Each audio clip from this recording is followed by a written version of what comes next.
You're like, get this on. Okay, thank you. So Dr. Harada graduated from Logan College of Chiropractic in 2003. The first practice was in Hurricane from 2003 to about 2025. Following about 15 years spent in Idaho and in northern Utah, Eagle Mountain, it was time to return to southern Utah. So in conjunction with chiropractic, there has been 25 plus years of learning and practice in holistic medicine. So special emphasis in clinical nutrition, even formulating his own products, along with using Eastern medicine and developing the Harada method, have been highlights along his journey. It is called A Pleasure to Now. Reside in the St. George area with his wife for over 24 years. He has 5 children and a huge portion of extended family. And then when not in the office, he may be found spending time with family and spirit work. Sorry, hold on. He may be found in many outdoors or indoor activities and sports. Being active and practicing mind, body, and spirit work are keys to maintaining health for a lifetime. Dr. Shane was previously the clinic director at the Joint Chiropractic. Following the venture, he joined forces with Dr. Warner. What's his last name, Dr. Shane? Dr. Vosloo. Thank you. I want to give him credit. uh, naturopath in St. George and works in his office on Mondays and Wednesdays. He is now seeing patients at his home office during the remainder of the week and in Utah County on the second Saturday of each month. He is also a certified life coach through the To Be Legacy program, working on his second certification through the Expert Coach and preparing to be a certified practitioner with the Gene Code program. So this sounds like a man who knows a lot of things. And can I say from my own personal experience, he has a heart of gold. That didn't say that, but if you know him, it's the truth. So I'm really excited for you to teach us tonight. So go ahead. Well, thank you. I'm so excited to be here. It's such an honor, a privilege, and a pleasure to present tonight. So hacking your brain space, that's the life coaching program. And I'd like to invite each of you to put in the chat, what does hacking your brain space mean to you? What does that engender in your mind? I'd like to see some of those answers. Brain space. And along with that, I'd like to ask also a couple other questions. Does hacking your brain space include mindset? Is it just logic? Does it include talent? How about your divinity and your soul space? Is it intellect or intelligence? I love your answers. Love the answers. Because I agree. And the reason that I ask for all of your comments is because I wanted to make sure that we're on track with brain space, not just hacking your brain, right? Brain space includes so much more than just brain, because the brain obviously can be the intellect.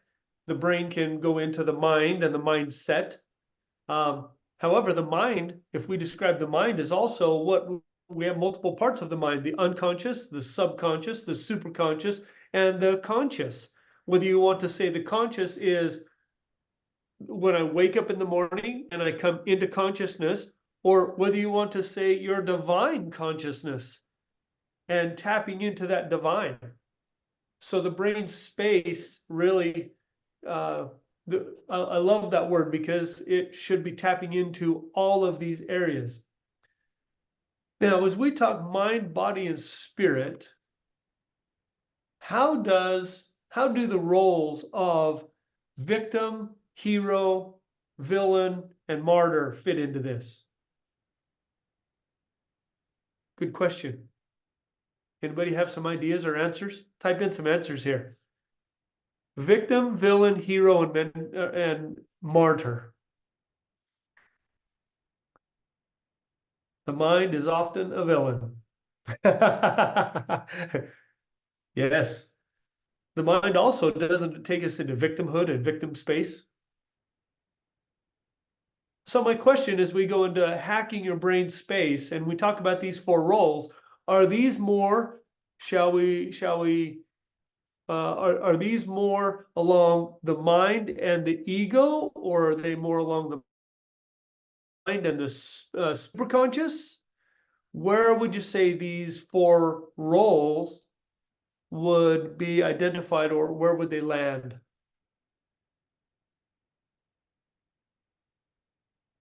And I love that answer. They all have completely different perspectives and perceptions. That's totally agreed.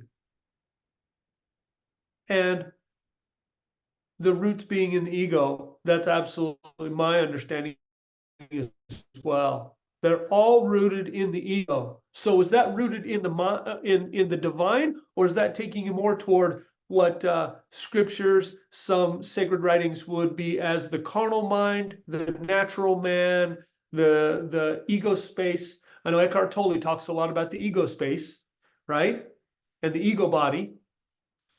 Dr. Joe Dispenza talks a lot about the ego body versus the superconscious and the divine space. So let's bring those two together, shall we? And as we discuss this, because hero and villain, opposite sides of the spectrum, what I'd like to really emphasize here is the hero and the villain are exactly the same as good and bad, right and wrong. That's the black and white thinking. So whenever we are the hero in our lives, or when we're striving to be the hero in someone else's life, we are actually still playing into that good, bad, right, wrong role and identity. Does that make sense? Pretty incredible to think about. And so hacking your brain space is actually releasing and getting, if you want to call it, outside of or through that process and get out of that process, but still being a friend with that process. Because the ego is never our enemy. If we consider the ego our enemy, now again, we're just playing into the ego. Right, wrong, good, bad. So as we hack our brain space, this is one true big area to become aware of. And may I submit that that is truly the hack in this process is awareness. Simply becoming aware and being the observer.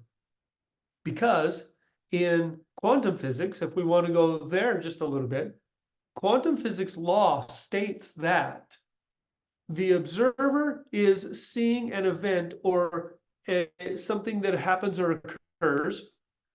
The observer is viewing that occurrence, that event, from that perspective. So whatever the observer is observing is from the perspective of the observer. Does that make sense? Now, Dr. Wayne Dyer put that in a little different term because he said, when you change the way you look at things, the things you look at change. Does that now make sense that that is the perspective of the observer? So when you change the way you look at things as the observer, the things you look at change. That is actually quantum law. Because now, if you were looking at something from this space, and now I'm looking at it from this space, that's a totally different observation viewpoint. If I'm looking at it from the left or the right, from up or down. And it's another principle that if you change the course of an airplane by 1/2 degree, when it reaches its hundreds of miles in destination, it will be way off course. That's exactly what you're doing in your perspective in your mind. You're changing your course just slightly, and that's all it requires. That slight gradual shift and change, and pretty soon you will be in a completely different destination. So, as we venture into the mind and into that mindset and the logic, here's another interesting key in the brain space. The logic and the predictability are always connected with ego. Have you realized that? Does that make sense? I love the comments. Keep them coming. Yeah, Those are say amazing. more about that.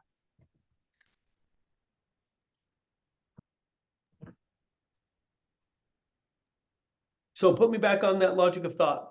Boom, shifted. That the ego is always connected with mindset, logic, and predictability. So whatever the ego can predictably go into, and here's the way that the ego is formed. The ego is formed from all of the events in the past. Right? The ego forms its opinions and bases itself from all of the events in the past, and then it uses all of those events from the past to now predict what will happen in your future. That's what the ego tries to do, is make it predictable and logical. Does that now connect and make a little bit more sense? So anytime we're in logical, predictable kind of thinking or mindset, that is coming from the ego mind, and it's okay, because that is a great place to be. And we need to work it out in our mind. We need to develop this mind and develop the intellect and go in that direction. However, that is also what gets us into trouble, because if you will, when we look at books like The Power of Positive Thinking, what's another one? Think and Grow Rich. When we look at books of that nature, they all have been geared toward our society in the thinking, the logical processes. And when we're setting goals, that's where most of the mentors and goal setters go, is logical. What is it that you want? How are you going to get there? What's the next step? And make it logical and reasonable. However, they're also forgetting and overlooking the greatest, most important component of goal setting and goal achieving, is your divine creator. And may I submit that your divine creator does things in such a way that it will actually multiply and bring about a greater happening than your ego logical mind could ever come up with. And it'll be so perfect that that's exactly that it's come from divine and not from your ego. Isn't that incredible? So when you actually drop from your head into your heart space, because your heart space is where you're connecting with divine, that now is what I consider a greater understanding and awareness of your brain space, because your brain space includes your heart space. And your heart space is now connected in divine. And now it's interesting that your space properly, it is a, well, you want to call it a phenomenon, you want to call it an event. It happens internally, that to the same frequency of energy, and now they're connected and associated with each other in such a way that the reptilian brain, the hind brain, is actually calmed and it's cooled, and you know that you're safe and everything's just beautiful and it's good, and you're in this space that is creation space, and you're opening that up. The further you go into coherence, and this is a principle that's been studied and actually researched by HeartMath Institute out of California, and one of my favorite mentors who actually put it into practice and put it into reality for me is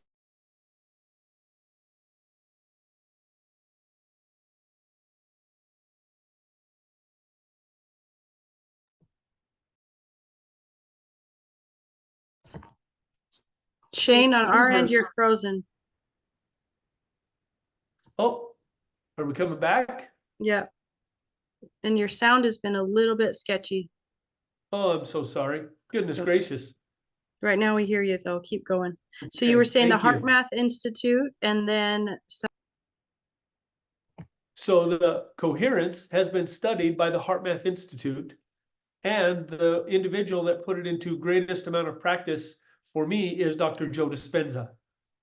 So there's a software called the HeartMath Institute developed a software that you can plug into your phone or to your computer.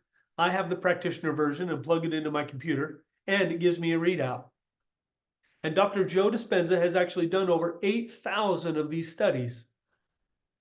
And what is so interesting about getting into coherence with the heart space and the brain space being in the same frequency and wavelength, this is actually the first state of being that you need to be in. There you go. Heart math. Yes. Mine's right here. So, with that, that is the first state of being that you need to be in before you can actually go into deeper states of meditation.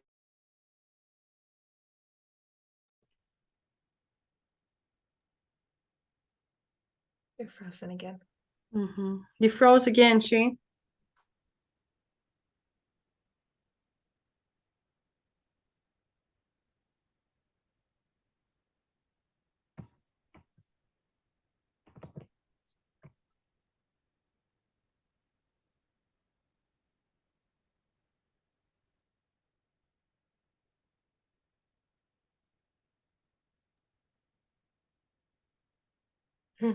I was lost. Now I'm back.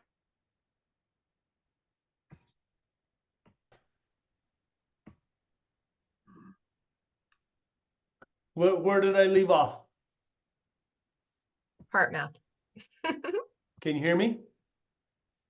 Okay. So HeartMath and with coherence, I'm sorry, I was hoping our internet connection would be better than this. HeartMath and coherence is the state of being in which you need to first get into with the brain and the heart being synchronized. That's another way of saying that they're in the same wavelength, is they're synchronized. When your heart and your mind are synchronized, now you can go into deeper states of being, deeper states of awareness. So one might ask now, how do I know and how do we get into coherence?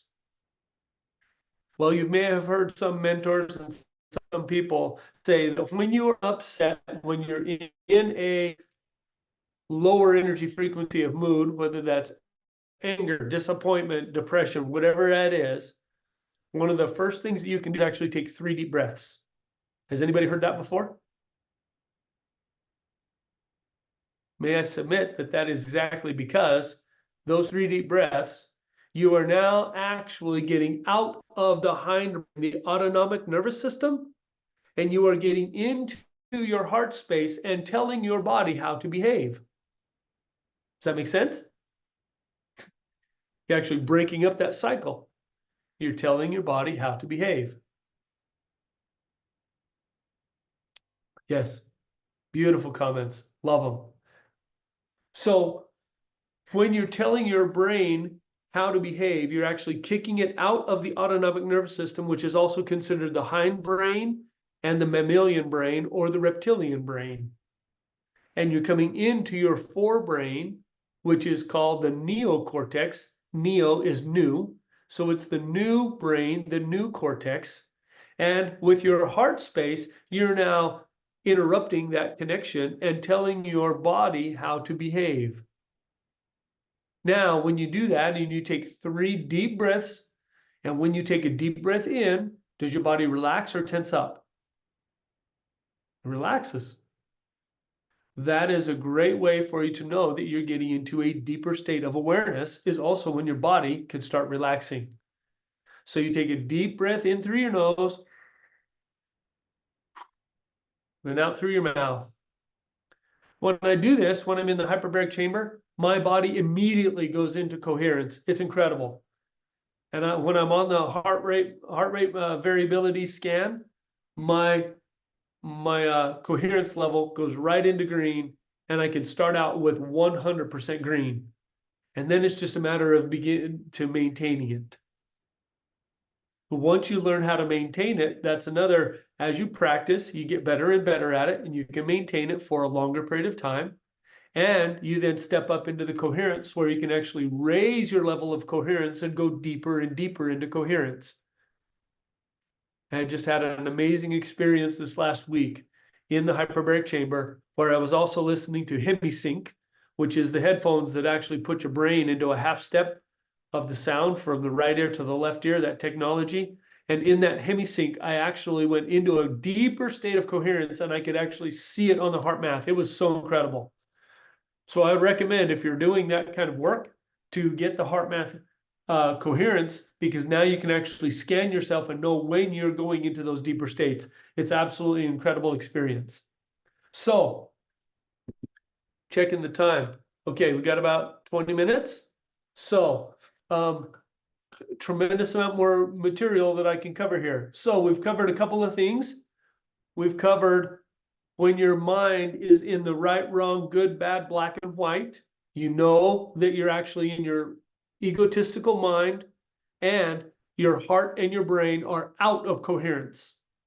Your body goes tense. Your body goes rigid. Those are all signals that you are out of coherence. Whenever you are in a stressed state and you feel the stress, shoulders, arms, head, neck, abdomen, you know that your body is out of coherence.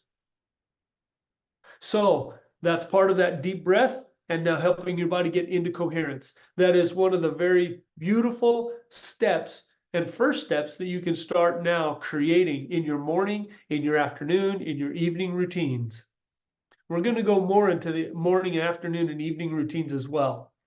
But before we do that, I'd like to introduce another hack for your mind, and that is affirmations. And in my pocket, I have a yellow 3x5 card. I love carrying my affirmations with me. Now, as I say affirmations, we have to be careful, and there are a few things to understand when you're using affirmations. Why, may I ask this, why do so many people have such a disconnect, a dissonance with the I am statement? When you're in a state of mind and you say, I am joyful, I am gratitude, I am beautiful, I am loving, I love myself unconditionally. When you say statements like this, why does the brain and the mind automatically start to disconnect from those statements? Oh, I love that answer. Because we don't believe that they're true. At the core of it, that's the exact truth in that answer. Because the I am statement, but yet if you turn that around, and we do it all the time, we say, oh, I'm so stupid, I'm so dumb, I can't do that. But we actually go into a state of relaxation when we say those kind of words, and our body relaxes a little bit. I'm so stupid, and then it gives us an excuse not to go on, and we just relax. Like, huh? Why would we want to do that to ourselves? And so come back into the awareness now and observe. That was the very first clue, right? We got to observe where we're at. And when you're saying those kind of things to yourself, just observe. Now you can actually start to use another hack called affirmations. And with the affirmation, the I am statement is last. There are two statements that you need before the I am statement. Do you want to know what those are?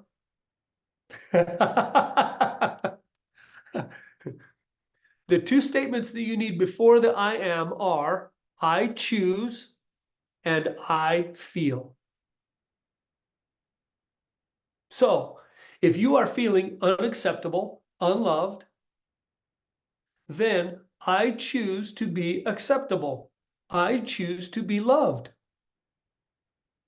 You see, the I choose statements now gives your mind permission to open up instead of going, I am loved, I am. That is such a true statement, the I am statement, that your brain actually rejects it because that is the first step, is denial.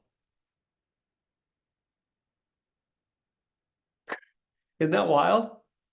The first step is denial. And we've done it to ourselves. We've betrayed ourselves to that point that when we say an I am statement, our body and our mind literally have that disconnect from it because it's not a true statement to our subconscious mind. And we have betrayed ourselves to that level to now the absolute truth is our unbelief and is the lie. Something to think about, isn't it? So now let's switch that around and get the mind to play with us instead of play against us. That's hacking your brain space, right? Getting your mind to work with you instead of work against you. So in that process, the I choose statement is so important to start out with. And now you start to feel that choosing statement. You choose in, you feel it. I choose to be acceptable. I choose to be loved. I choose to be cherished. I choose to be trustworthy. I choose to be honest. I choose to be whatever it is that you find you're having a disconnect with in an I am statement. I'm poor, so I am rich. I am wealthy. I am prosperous. I am unhealthy. What? So health and completeness and wholeness and wellness.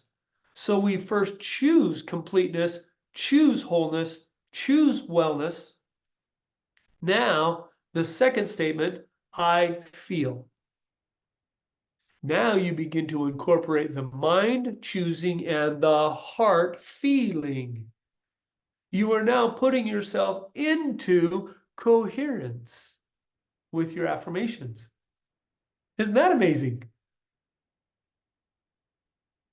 Now, when you're in coherence with this statement and you've chosen it and given your mind and your body permission, that's what you've done in the I choose. You've actually now shifted your mind to actually pose a question to your mind of, can I do that? And when you are giving your brain the command and saying, I choose to do this, the brain says, oh, okay, you're the master. Let's go for it. And now with that I choose statement, it's opening up the mind. The I feel statement is now opening up the heart. So I feel loved.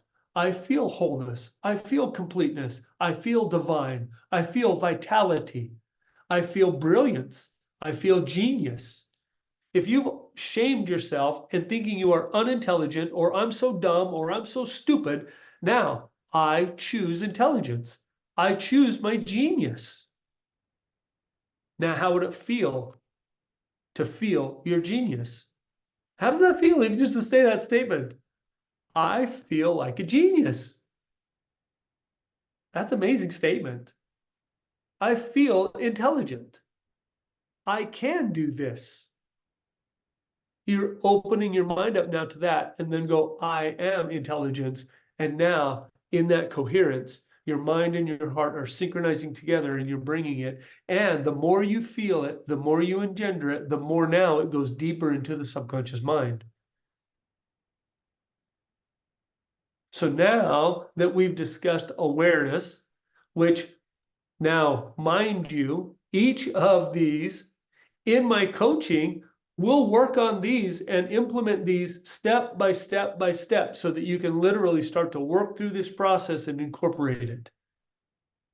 So you can work on your affirmation statements literally for 90 days just to start honing it in, tuning it in, get more practice in it. You can practice 30 days, 60 days, 90 days on just the awareness so that now you're becoming aware of what you're thinking. So those two components, I've gone over them in just a few minutes each, but they're actually really big components, and we can study that and work into that. And coherence, getting into coherence, taking those 3 deep breaths now that you're in observance, now that you're in awareness, using your 3x5 card. Now, something to think about is your morning and your evening routines. So I'm throwing at you a whole bunch of information tonight. And you may pick up on some of these, and some of them may be, you may be more ready for others. So do that. And you can rewatch this, and then you can start implementing others as you get better and better at it. Okay? So the next one is your morning and your evening routine. When I started shifting and recognizing where are those things that I could change that would make the most benefit to my day, why is it the morning and why is it the evening routine that came down to matter the most? Put in some comments. I'd love to hear about that. What is so significant about the morning and what is so significant about the evening that those become the 2 points of biggest value for your day?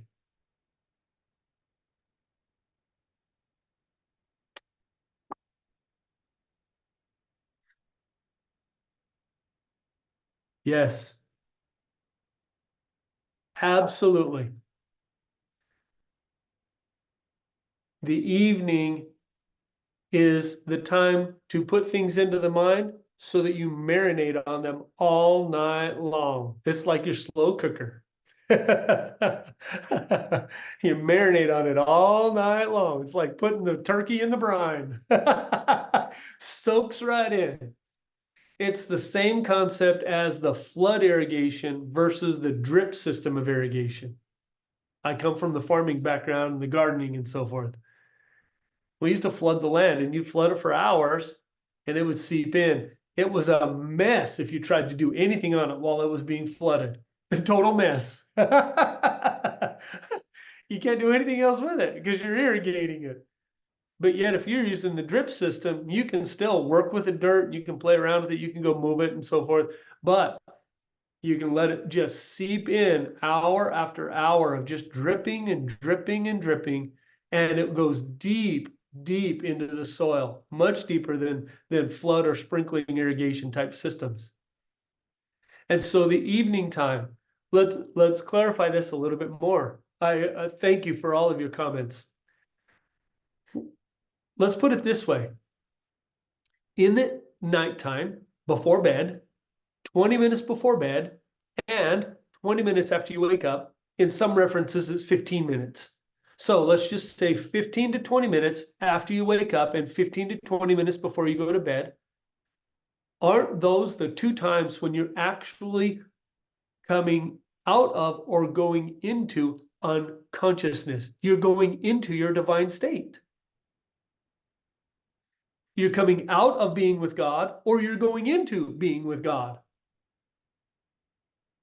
So why not use those 2 perfect times to actually now, with more intention, say, here's what I choose through the evening, through the nighttime, that I want to think about, that I want to ponder on, that I want to get deeper into my cell biology, my cell memory, and my subconscious mind. So that 15 to 20 minutes before you go to sleep is that programming time to condition your mind in a different way. Same thing after you wake up, because you're coming out of that state of being with God, and you've got now a 15 to 20 minute window to literally open up and marinate. What I find is so interesting, for the last couple of months, I've been working on, I wake up with peace and joy. Now, I've never been a morning person. I don't claim to be a morning person. I'm not sure how to go to bed at midnight or 11 o'clock, midnight, and then sleep in a little bit. So that's just me. I've known some people that they just like, woo, I'm awake, here we go, and the day is turned on. Well, that's not me. But what I have noticed is now that I have actually been programming, conditioning my mind, and before I go to sleep, I just have that affirmation. I'm waking up in a state of peace. And when I wake up, I will be in a state of joy for the day, a state of enjoyment that I'm awake, a state of enjoyment that I'm alive. It's so incredible. I think about these little children and this beautiful little girl that I have in my mind. And I remember when she'd wake up, she would go, I'm awake.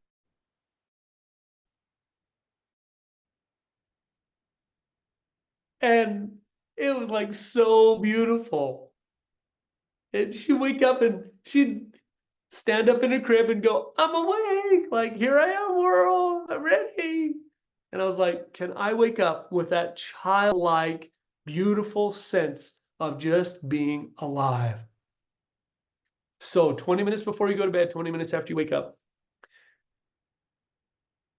I choose to be worthy and deserving. That's the first statement that's on my card. My yellow card. I choose to be worthy and deserving.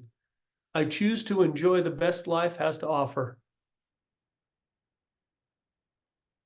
Divine God and universe support my choice completely. How would you like to feel that? God and universe support my choice completely. My DNA responds to my choice immediately. See, these are some amazing statements. This is my belief. This is my faith. This is my blueprint. And on the backside, I wrote a couple of prosperity statements. I love money and money loves me. I appreciate money and money appreciates for me. I celebrate with money and money celebrates with me. I choose to move forward in divine absolute abundance. So those are my choice statements. And then I feel it. And now I am it. So I encourage each of you to now grab a 3x5 card. That is something that you can do as well. So your morning and your evening, those are two most important times. So do your morning. Now my last, okay. My last tip for tonight is your black journal and your colored journal. Two different journals. My black journal and my colored journal. I got this tip from one of my mentors, Kirk Duncan. Do any of you know Kirk and Kim Duncan from Salt Lake area? I've attended quite a few of their workshops. And in one of his workshops, Kirk told us to get two journals, a black journal and whatever other color journal that you like, whatever your favorite color, if it's a design that you really like, whatever it is.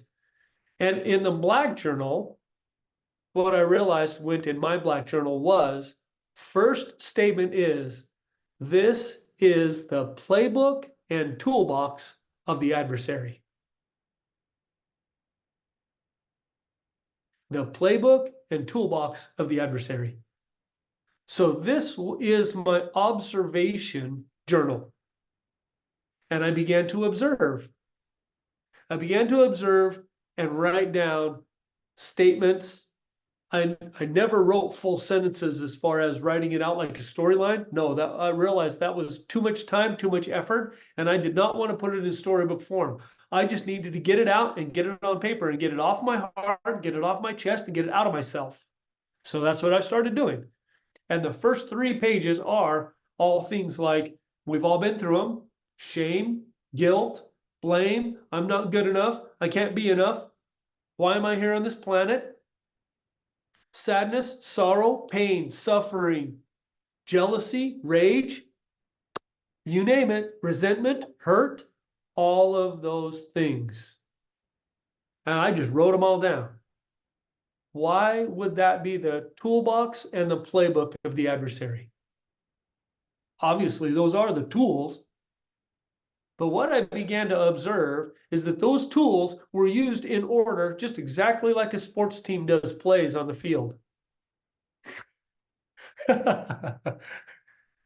And once anger had gone its route, then it was, and in clinical therapy, and Angel, I'm sure they taught you many cycles of how that goes around, right? From guilt to sorrow to forgiveness to, and it just goes right around that circle. And I began to realize many of those steps of that circle, but I began to identify them in my observations, and I wrote them all down. Then after I wrote those all down, then I began to realize and start to put together some of those playbooks and how they were all played out. The toolbox, here was the important thing that came with that toolbox understanding. If you are a carpenter and you walk onto a job site, can you tell where the men and women are at on that job site just simply by the tools that they have in their hands? If it's a hammer, if it's a nail gun, if it's a circular saw, If it's a chainsaw, if they've got a wheelbarrow and shovels and axes and sledgehammers, if they've got shovels and axes and sledgehammers and a wheelbarrow, are they in the building or are they in the deconstruction? So these tools became absolute indicators of where I was at in the process. Is it breaking me down? Is it building me up? Is it tearing me out? Is it remodel? Those tools literally became like the carpenter's tools, or whatever job a chef, whatever tools the chef is using, whatever tools the plumber, the electrician, the cabinetry man, you can tell by what tools they have in their hands, what portion of the job they're in. So it's the toolbox, and the adversary uses tools exactly in those same ways on me. Now the playbook, again, coming back to a sports theme and recognizing in volleyball, basketball, soccer, rugby, whatever the sport is, you have practiced and practiced and practiced these plays. The football, they have them written on their arms, they have them written on their jersey, whatever. The captains have all of these plays written out, and the players know exactly where they're supposed to be for each one of these plays. Is the adversary any less organized? That's pretty amazing to think about, isn't it?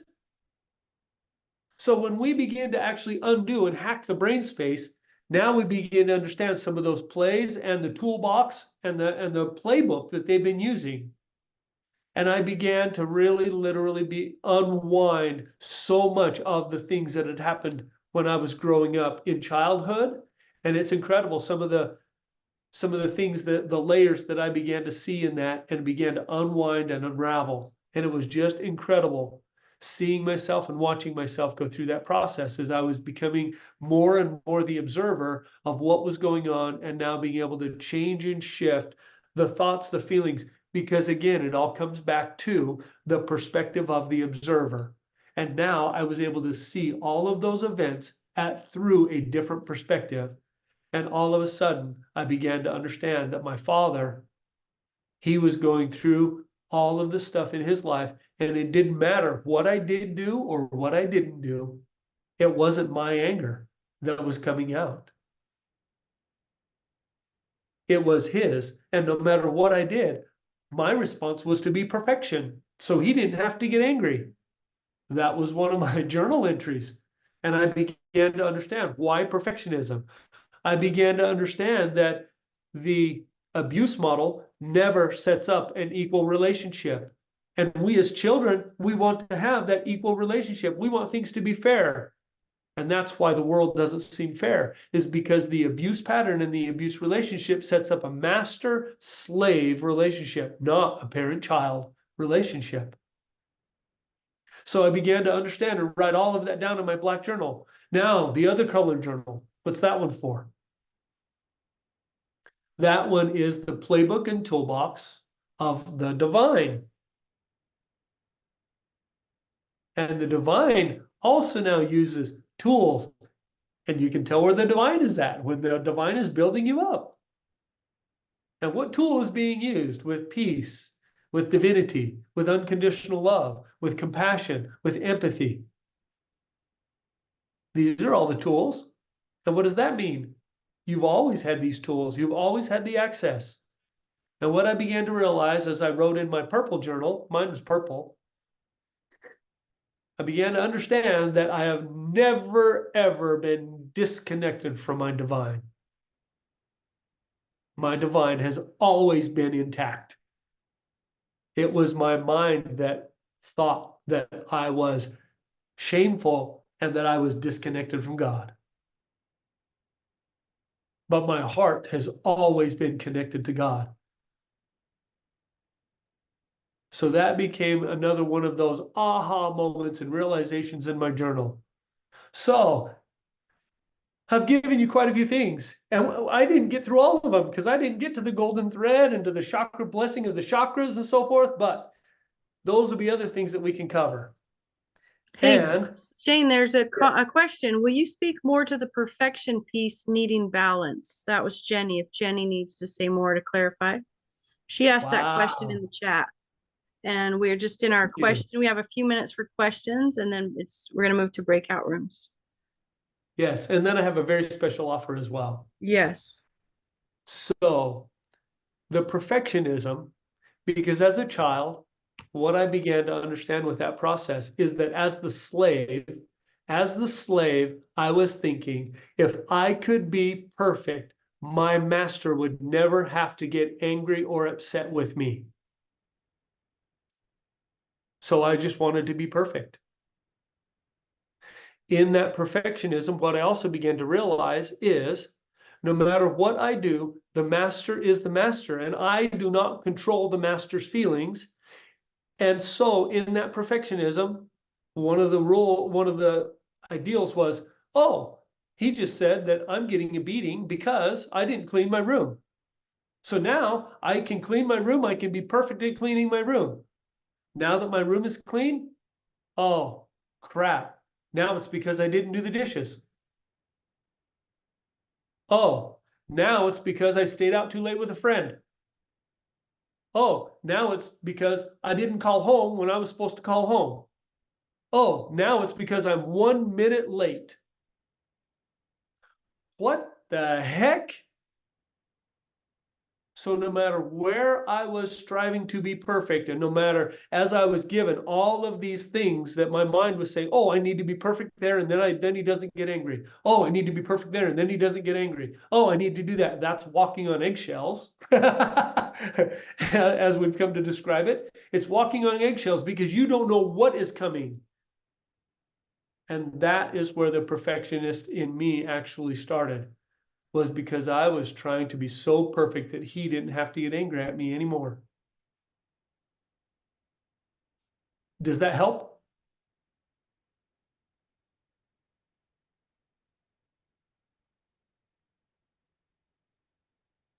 I hope that helped.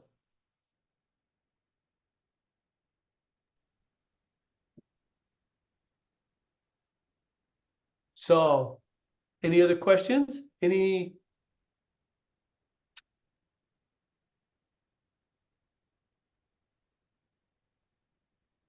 Okay.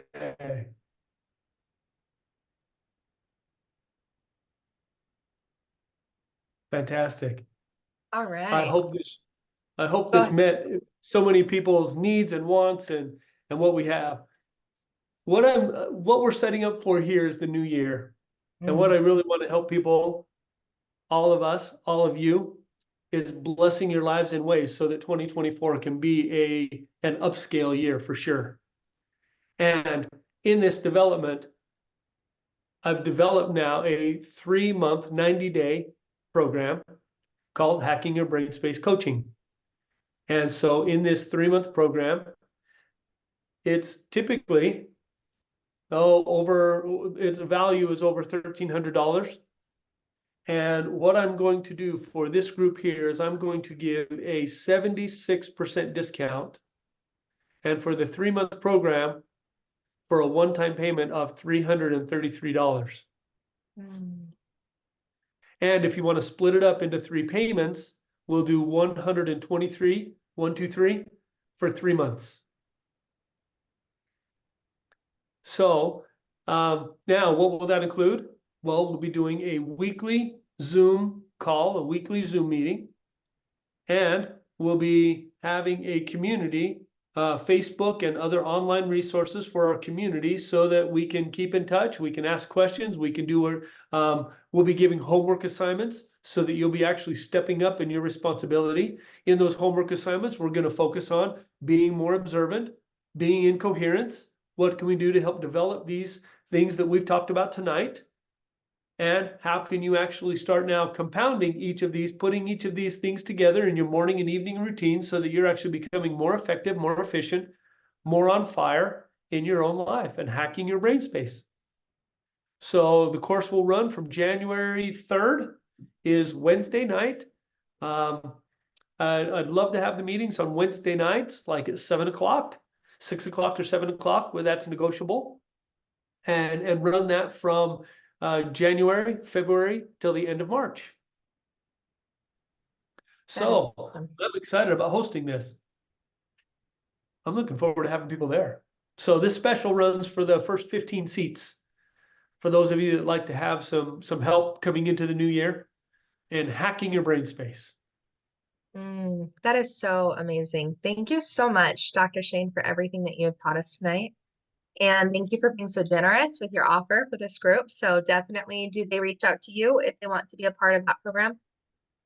Perfect. Yep. Okay, awesome. If you want to put that in the chat and let them know where to reach out to you. And then just for everyone's awareness, we are going to do breakout rooms tonight until 8:15 p.m. It's important you know we will not be hosting Family Soul Evening next Monday or the following Monday after that.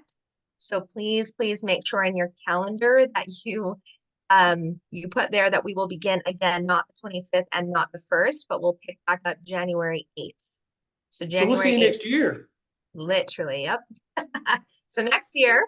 And then we also have a calendar. If you guys haven't checked out Yin on Fire's website, if you guys want to go to the calendar, we also have events that take place there that also add a lot of value to facilitators, healers, and different people that offer different events that are being hosted so that you can plug into even more community activities. So thanks for that. And I guess we're going to break into breakout rooms. So please choose where you'd like to go.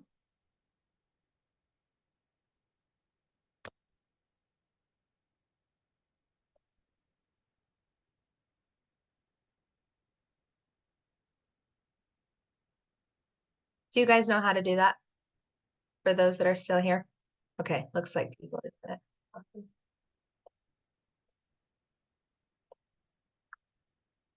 I know how to do it from a phone. There should be 3 buttons. I don't know what a phone shows, but it should allow you to, under the more option, I select usually more. use my laptop. It's just meeting settings, background, and effects. Let me see if if it allows me to. That's it. And, oh, there it goes. Your phone's cutting out. Say that again.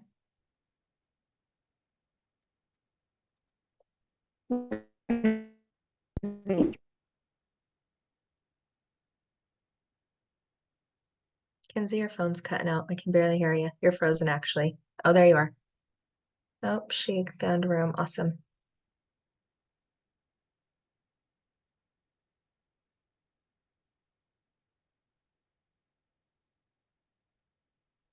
All right. Do any of you guys need help getting into a room? Roger, Adrian, Dawn, Kosh.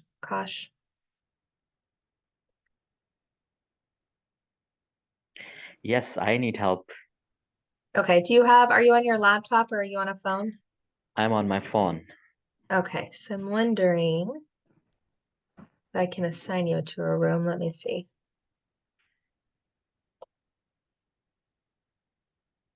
Mhm.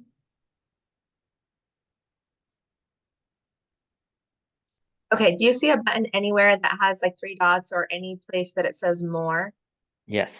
Okay, so you'll click that and then you'll click join breakout room and then Yeah, you'll I choose. I Oh, don't go have ahead. that option coming up. Oh, does it Yeah. say join breakout room at all? No.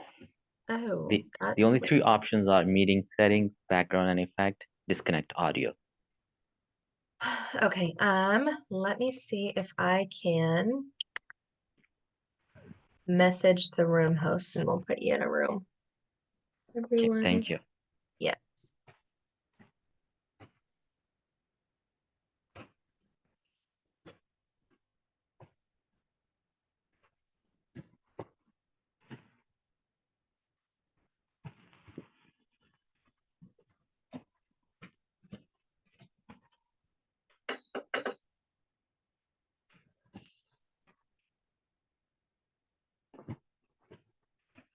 I just messaged them, so it might take a minute if they see that. Thank you. Yeah. I wonder if I'm trying to figure out how else. Let me Google. I'm actually just going to Google it. Like, how do we get you into a room from is it an iPhone or a Droid? Oh, I do see an option. Oh, good. It says Okay. join breakout room. It's in a different place. Yes. Okay. Join that one. Whatever. Okay. Yes. Okay. Beautiful. Hi, Regan. Do you need some help getting into a room as well? No, I'm okay. I just changed my camera settings Oh, and good. it kicked me out. So I'm just going to go back into the Perfect. Okay. Sounds great.